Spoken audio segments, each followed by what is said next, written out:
Well, look, let's move on because a man has been charged with making a Nazi salute at a pro-trans rally in Sydney yesterday and will face court in January. Yeah, so it's great to have police act on things like this, but if only they were so quick to act on all the other anti-Israel incidents we've seen over the past year. And I guess that's the thing that frustrates me with stories like this. And I've changed my thinking, to be honest, on the whole Nazi salute thing. I think when this was first mooted as being something that should be unlawful, I was pretty reluctant to agree that a Nazi salute should be unlawful. I think it's very distasteful. I think it's horrible. But should it be illegal? And I probably started out thinking, no, it should not be. I don't know that we should be policing gestures, except that the Nazi salute refers to the gassing of 6 million Jews. It's incitement. It's more than just unsavoury speech. So I've changed my thinking on that.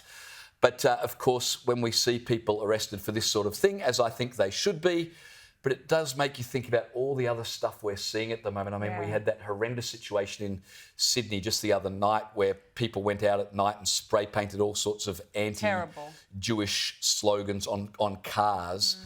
No one has yet been found for that. We've had preachers say the most horrendous, hateful things.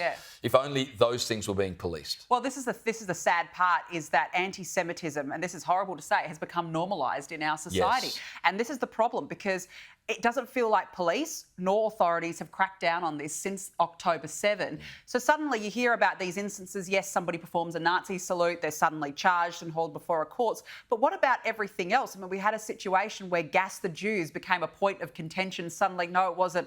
It was, where are the Jews? It's the first instance I've ever known of where police tried to prove the innocence, you know, of those who had appeared to commit the crime. It's really, really extraordinary. Well, look, let's talk more about this, because if we needed more proof that the International Criminal Court bends over to terrorists and is nothing more than a morally bankrupt organisation, look no further than its decision to issue Israeli Prime Minister Benjamin Netanyahu with an arrest warrant.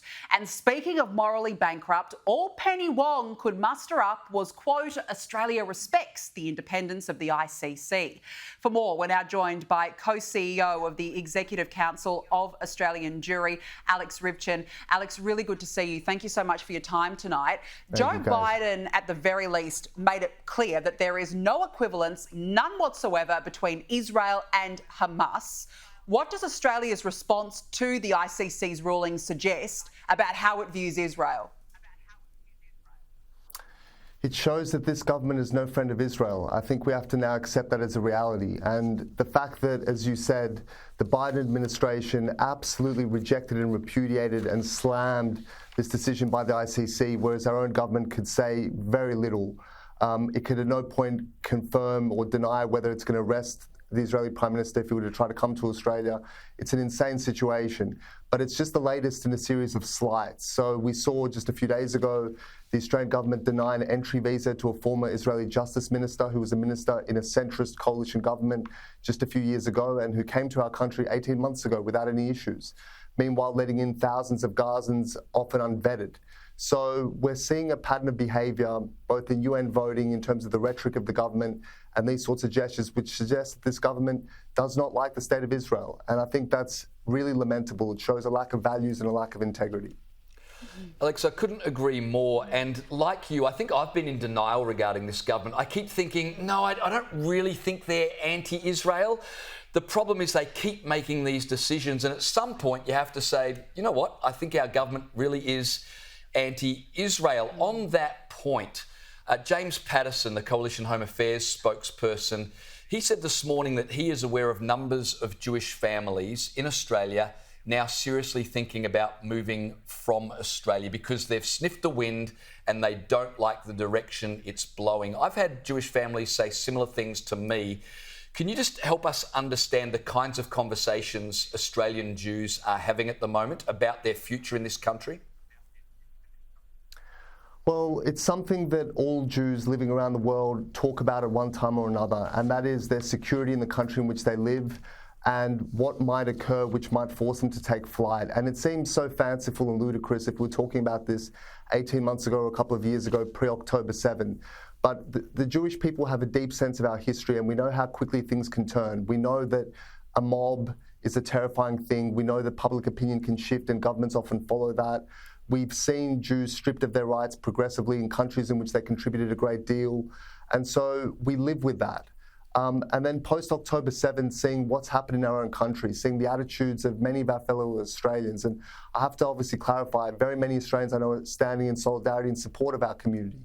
And I hear from them on a daily basis. But when you have a government that's so ambiguous when it comes to support for the Jewish community, when you have this policy calibration which sends signals to different parties in our society, when you have this deteriorating situation, there are hard decisions and hard conversations being had. And one might think it's crazy to think that one would be safer in Israel where there's a war going on. But there's something about that country being there. You feel united, you feel part of the people, part of the struggle, and you certainly know that no one's going to pound you with anti-Semitism. And the same can't be said here at the moment. And we see in Montreal and Amsterdam and other Western cities, things can slide very, very quickly. And we got a dose of that in Woollahra just a couple of days ago as well. Yeah, it's really frightening. And speaking of that, you alluded to it, we saw anti-Israel protests in Canada. Now, they descended into chaos at the weekend and actually turned violent. Have a look at this.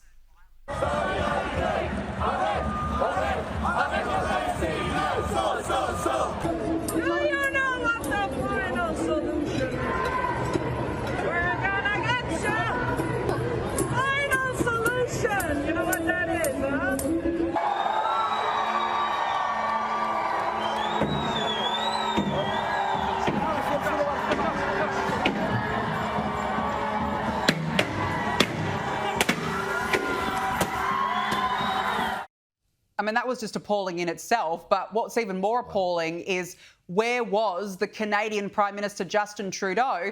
Well, he was actually dancing at a Taylor Swift concert.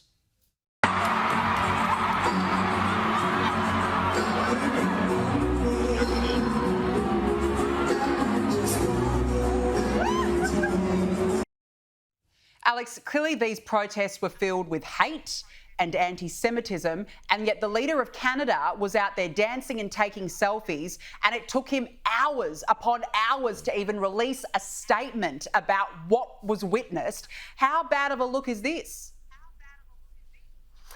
Well, I have to clarify, there's no crime in dancing at a Taylor Swift concert, because I'd be guilty of the same offence, even though those moves are partly criminal, the ones that I saw just there. But the crime is in the fact that Justin Trudeau, and this is reminiscent of our government here, and the Canadian government has largely been in lockstep with Anthony Albanese's government. They've signed a lot of joint letters condemning Israel, articulating their position on the conflict. The fact that he has allowed the situation to descend to such a point where the Jewish community with which I'm in close contact in Canada have been crying out for months and months and months about their schools and their synagogues being firebombed and vandalised, an absolutely unbearable situation on university campuses. It all sounds very reminiscent of our situation here. And the government has done nothing. And we've seen weakness in terms of rhetoric. He was asked a question about the ICC and gave the most waffling, pitiful response one could imagine. And again, when you're dealing with absolute thugs and lowlifes and common vandals, and we saw that there, they're glorifying the final solution. They'll claim they're merely anti-Zionist and anti-Israel, but they're talking about the Nazi program to exterminate the Jews. And these are the people the Western governments are regularly pandering to and recalibrating their policies around. It's scandalous. It's absolutely scandalous. Speaking of scandalous, Alex, Hamas said today that an Israeli woman held hostage in Gaza since October last year has died. Now, they've not, to my knowledge, named the woman or said how she died, but I wanted to ask you about this because to me the biggest outrage in everything that's happening right now is that this woman is one of 97 Israelis still being held hostage by Hamas terrorists, and the world doesn't seem outraged by that anymore. It's almost like they've been forgotten in all of this. I think that's a sad reality, that they are forgotten, and we haven't forgotten them. Certainly the Jewish world, we continue to pray for them and work for their release on a daily basis, and good people like yourselves haven't forgotten about them, but our government has forgotten about them. They don't talk about this. They talk about recognising a Palestinian state and arresting the Israeli democratically elected leader if he dares come to the country. This is what they're talking about, and the integrity of the ICC that issues these arrest warrants. Meanwhile, nearly 100 people are languishing in hell, second by second, including children as young as 2 and 5 years old. And the fact that no one is talking about this at a government level, no international action is being done, whether it's the UN or so-called human rights organisations or the Red Cross or our government, that is a national shame. And really, when we see the priorities of this government on the conflict, to take every cheap shot at Canada, Israel, It's an abandonment of those people, those innocent people who are suffering so gravely, so deeply. Yeah, it really is shocking. Alex Ripchin, always really good to have you on. Thank you very much for joining us on the show this evening.